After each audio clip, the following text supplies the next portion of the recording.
Good evening, parents, teachers, and students.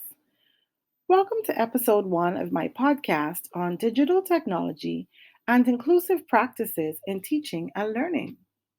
Why is it important to incorporate reflective practices regarding the integration of digital technologies in teaching and learning? While some countries are transitioning towards inclusion, misperceptions and segregation are still common in the Caribbean, as quoted in the UNESCO report 2020. In most classrooms, everyone is treated the same or equally and expected to complete tasks or move around the environment in the same way. However, this arrangement is not fair. Some students may need assistance in the physical environment with the use of ramps, lifts, or bathroom access. Others need the use of e readers with enlarged print, smart devices for the hearing impaired, and other individualized accommodations that allow equitable access to education. Modern technology plays a very important role in everyone's life.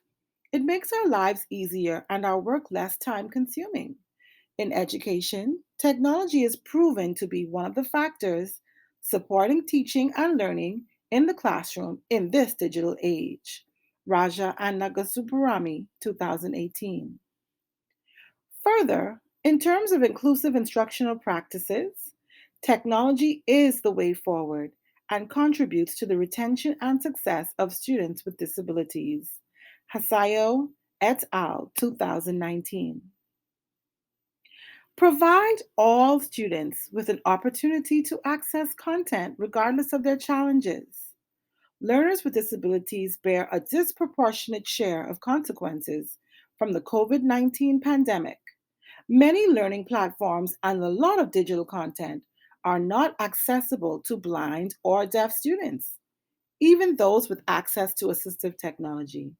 For example, blind students struggle with information shared in images their software cannot read, as well as with frequent changes of online platforms. From UNESCO 2020. What are some common types of technology that are used to address issues of equity and diversity in the classroom? Student diversity refers to differences among students in regard to gender, race, ethnicity, culture, religion, sexual orientation, ability, and socioeconomic status. Since technology is constantly improving, and with each upgrade or new invention, it makes communication easier and more efficient. Ask today's digital native to explain what a fax is or how it works, and they would probably be clueless. Televisions, the internet, smartphones, computers, software, audio and visual technology, GPS, and artificial intelligence are some of the most common types of technology we use daily. The main goal of technology for diverse learners is to eliminate achievement gaps and be more inclusive of all learning styles. Raja and Nagasubramani, 2018. Keep in mind that most classrooms today are multicultural, multilingual, with multiple learning needs and varying abilities. In my experience, once students and teachers learn how to use various technology tools and the apps, they can level that playing field in instruction and learning. Finally, how can inclusivity be addressed? Integrating modern technologies can be simple once ongoing teacher and student training takes place. Teachers need more support to encourage inclusion.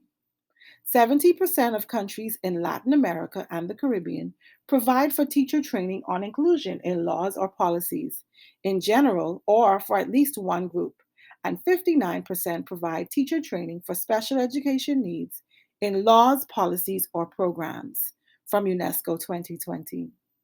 PowerPoints, games, internet, homework assignments, online grading systems all allow for efficient lesson instruction, assessment, and feedback.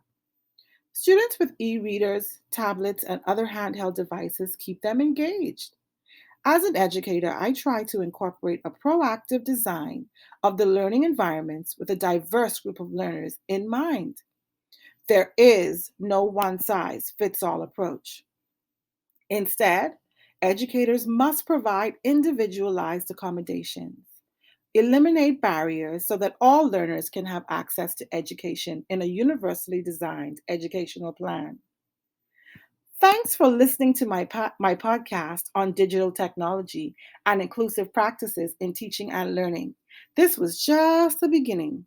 I hope you enjoyed my first episode and it was very informative. Episode 2 will be exciting and we will interview some diverse students and teachers who will share their experiences. See you next time.